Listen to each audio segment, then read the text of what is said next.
నమస్తే. ఇన్నాళ్ళు నన్ను సపోర్ట్ చేస్తూ, ఎంకరేజ్ చేస్తూ మీ ప్రేమని నాకు అందిస్తున్న ప్రతి ఒక్కరికి కృతజ్ఞతలు. అలాగే ఈ వీడియో కూడా ఖచ్చితంగా మీకు ఉపయోగపడుతుంది. లైక్, షేర్ అండ్ సబ్స్క్రైబ్ చేసి మీ సపోర్ట్‌ని నాకు అందించండి. అలాగే ఈ వీడియో పట్ల మీకున్న అభిప్రాయాన్ని కామెంట్ సెక్షన్‌లో కామెంట్ చేసి తెలియజేయండి. ఇప్పుడు వీడియోని చూద్దాం. నమస్తే. Welcome to our channel. నేను పద్మిని. ప్రస్తుతంతో పాటు ప్రముఖ ఆధ్యాత్మికవేత్త, ఆస్ట్రోన్యూమరాలజిస్ట్, వేదిక్ వాస్తు స్పెషలిస్ట్, శ్రీ విద్య మరియు హనుమత్ ఉపాసకులు బ్రహ్మశ్రీ డాక్టర్ సిస్లా జయశంకర్ గారు మనతో పాటు ఉన్నారు. మాట్లాడదాం. సార్ నమస్తే సార్. ఆయుష్మతి భవ. నక్షత్రాల గురించి చెప్తూ ఉన్నారు. ఇక పుష్యమి నక్షత్రం, శని భగవానుడి నక్షత్రం అందరికీ తెలిసిందే. పుష్యమి అని అంటేనే శని భగవానుడు ఖచ్చితంగా ఫ్లాష్ అవుతారు. ఆయనకు సంబంధించిన నక్షత్రం కాబట్టి చెప్పండి, పుష్యమి నక్షత్ర జాతకులు ఎలా ఉంటారు? మరి శని భగవానుడికి అంత భయపడే పరిస్థితి ఉంటుందా? ఎంత పోర్ట్రే చేస్తామో అంత భయపడాలా? ఈ విషయాలు ఒక్కసారి పుష్యమి నక్షత్రం వాళ్ళని మనం స్టార్స్ కింద చెప్పుకోవచ్చు. స్టార్సా? స్టార్స్ వాళ్ళు. సో శని భగవానుడు అధిపతి. అసలు ఈ నక్షత్రం ఎలా ఉంటుందంటే 3 పువ్వుల ఆకారంలో ఉంటుంది ఈ నక్షత్రం. అండ్ శని భగవానుడు అధిపతి. సో వీళ్ళ లక్షణాలు ఎలా ఉంటాయంటే, ఈ నక్షత్రంలో పుట్టిన వాళ్ళని మనం ఇందాక అనుకున్నట్టుగా స్టార్స్గా పరిగణించవచ్చు. బట్ ఏంటంటే, ఎందుకు స్టార్స్ అవుతారంటే, శని భగవానుడు అధిపతి వీళ్ళల్లో ఉన్న మైనస్ పాయింట్స్ని ఏవైతే ఉన్నాయో వాటిని ఎలిమినేట్ చేసి వాటిని ప్లస్ పాయింట్స్ కింద మార్చుకొని ఆ లక్షణాలని తీసేసి మంచి లక్షణాలు అవలంబిస్తే డెఫినెట్గా వీళ్ళు సూపర్ స్టార్స్. ఆ లక్షణాలు ఏంటి అనేది వివరంగా ఏంటనేది, ఒకటి తీవ్ర క్రోధం ఉంటుంది వీళ్ళకి. కోపం ఎక్కువ ఉంటుంది. మతిమంతులు అంటే బుద్ధి ఉంటుంది వాళ్ళకి. ధైర్యవంతుడు అంటే వాగ్మి అంటే మాటకారి. బహువిజ్ఞాన శాస్త్రవేత్త, శాస్త్రాలు బాగా వస్తాయి, బాగా వంట పట్టించుకుంటారు, బాగా అధ్యయనం చేస్తారు. బంధువులకు సహాయం చేస్తారు. అంటే బంధువుల కంటే ఇంట్లో అక్క చెల్లెళ్ళకి, అన్నదమ్ములకి, అంటే ఏదైనా ఉన్నా కూడా సహాయం అంటే ముందు ఉంటారు, చేయడానికి ముందు ఉంటారు. ఒక కార్యక్రమం ఉందంటే ఆ కార్యక్రమంలో ఈ పని చేయాలను అంటే చేస్తారు అన్నమాట. అట్లా ధనము, స్వతంత్రత, వాళ్ళకి ఇండిపెండెన్స్ కావాలి. ఒకళ్ళ మీద డిపెండ్ అయ్యే పరిస్థితి ఉండదు. డబ్బు విషయంలో అసలు ఉండదు. కాకపోతే వీళ్ళకి తెలివితేటలు సమయానికి ఉపయోగపడవు. అయ్యో, కర్ణుడిలాగా అంతే. మర్చిపోతారా? పొగడతలకు పడిపోతారు. ఆత్మవంచన ఉంటుంది. ఇవి వీళ్ళ లక్షణాలు.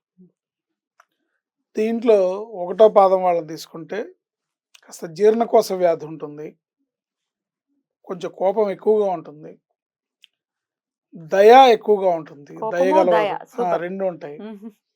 మంచి టాలెంటెడ్, ఏదో చేయాలని ఏమీ చేయలేకపోవడం కూడా మనం వీళ్ళలో చూస్తుంటాం. దానికి రకరకాల కారణాలు. ఏదో చేయాలని అనుకుంటారు, బట్ ఏమి చేయలేకపోవడం కూడా జరుగుతుంది. తన స్థితి కంటే ఎక్కువ స్థితిని ఊహించుకొని ప్రవర్తించటం. తన స్థితి కంటే ఎగ్జాగరేషన్, అంటే తన స్థితి కంటే ఎక్కువ స్థితిని ఊహించుకోవటం. తంది సపోజ్ అనుకోండి, కారు నడిపే స్థాయి అయినా కూడా నేను ఫ్లైట్స్లో తిరుగుతాను, హెలికాప్టర్లో తిరుగుతాను అనే స్థాయిని ఎగ్జాగరేషన్ చేసుకుంటారు. అట్లా వేచి చూచే ధోరణి అవసరం వీళ్ళకి. కొంచెం పేషెన్స్ అవసరం. పేషెన్స్ తోని ఆలోచించి అడిగేస్తే సక్సెస్ అనేది ఉంటుంది. ఇంకా 2వ పాదం వాళ్ళు తీసుకుంటే కార్యం ఆలస్యం వీళ్ళకి ఎప్పుడు కూడా. ఇతరులకు బోధిస్తారు, జగమండి, బట్ తాను అనుకున్నది చేయడంలోనే ముఖ్యంగా పెట్టుకుంటారు. తాను అనుకున్నదే జరగాలి అనే విధానాన్ని పెట్టుకుంటారు. ఇది 2వ పాదం వాళ్ళ లక్షణం. 3వ పాదం వాళ్ళ లక్షణాలు: బంధుప్రీతి ఎక్కువ, మతిమంతుడు, విలాస పురుషుడు, లగ్జరీస్ ఇష్టపడతారు బాగా, ఊహాలోకాల్లో విహారం, సాధ్యాసాధ్యాలను పట్టించుకోపోవట, ఊహల్లో విహరిస్తూ ఇది సాధ్యమా, ఏది నేను మార్స్ మీద ప్లాట్లు వేసేట నేను ప్లాట్ కొంటాను. సాధ్యమా కాదా అనేది చూసుకోవాలి కదా, ప్రాక్టికాలిటీ. ప్రాక్టికాలిటీ దాన్ని పట్టించుకోకుండా మాట్లాడడం వల్ల వీళ్ళకి కొంత సక్సెస్ అనేది వెనక్కి వెళ్తూ ఉంటుంది. ఓకే. ఇలాంటివన్నీ ఎలిమినేట్ చేసుకుంటే వీళ్ళు సూపర్ స్టార్స్. 4వ పాదంలో తీసుకుంటే తగాదాల ప్రీతి. అంటే గొడవ అంటే ముందు రెడీ నడు ఎవడు కత్తి కాలు కాలు దూకుతారు.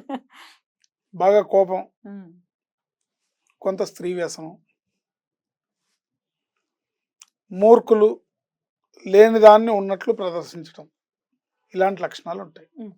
వీటిని అవాయిడ్ చేసుకోగలిగితే, అంటే వీటిని తెలుసుకొని అవాయిడ్ చేసుకోగలిగితే వీళ్ళ జీవితంలో సూపర్ స్టార్స్. జనరల్ గానే ఎందుకంటే వీళ్ళకి బుద్ధి జ్ఞానం ఎక్కువ ఉంటుంది, విచక్షణ ఎక్కువ ఉంటుంది, ఆలోచన శక్తి ఎక్కువ ఉంటుంది, బాగా చదువుకొని శాస్త్రాలు అవి చదివే తత్వం ఎక్కువ ఉంటుంది.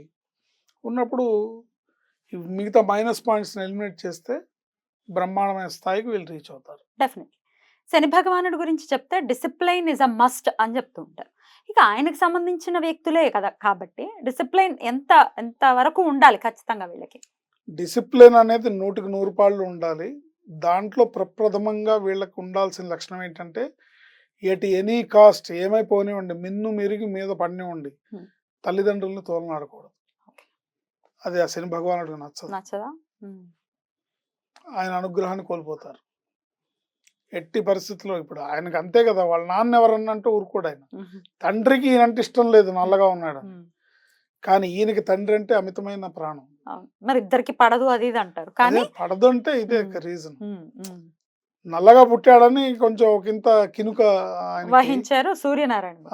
కానీ శనికి అట్లాంటిది ఏం లేదు. తండ్రి అంటే తండ్రిని ఇప్పుడు తండ్రే ప్రధానం ఆయనకి. రాముడు లాంటి వాడే అయితే మన శని భగవానుడు. తండ్రి అంటే ఆయనే కాదు, ఎవరు తండ్రిని తోలనా కూడా ఆయన బ్లెస్సింగ్స్ కోల్పోతారు. ఆయనకి నచ్చదు అనమాట, తండ్రి మాట జవదాటకూడదు. అది. సో ఈ పాయింట్ ని ఖచ్చితంగా గుర్తుపెట్టుకోవాలి, ప్రత్యేకించి పుష్యమి నక్షత్రం వాళ్ళు. రైట్. ఆరాధన విషయం చెప్పండి సార్. ఏ ఆరాధన జీవితాంతం చేసుకోవాలి వీళ్ళు? ఆంజనేయ స్వామి ఆరాధన. వీళ్ళ జీవితంలో ఎప్పుడు కూడా ఎట్టి పరిస్థితుల్లో శనివారం నాడు ఆంజనేయ స్వామిని దర్శించుకోవడం, శనివారం నాడు ఆంజనేయ స్వామి పూజ చేయడం, శనివారం నాడు ఆకు పూజ, వడమాలో ఏదో పూజ చేయించుకోవడం, ఆంజనేయ స్వామి ప్రదక్షిణాలు చేయడం, హనుమాన్ చాలీసా చదువుకోవడం. ఇంకా వీళ్ళ భక్తి కొలది ఎంత ఎక్కువ, అధికస్య అధికం ఫలం, ఎంత ఎక్కువ చేసుకుంటే అంత మంచిది. ప్రతిరోజు చేసుకున్నా కూడా మంచిదే, కానీ శనివారం నాడు తప్పనిసరిగా. చాలా బ్యూటిఫుల్ గా ఎక్స్ప్లెయిన్ చేశారు, కృతజ్ఞతలు. ఇక నెక్స్ట్ ఎపిసోడ్ లో ఆశ్లేష నక్షత్రం గురించి మాట్లాడుకుందాం. నమస్కారం సార్. ఆయుష్మతి భవ.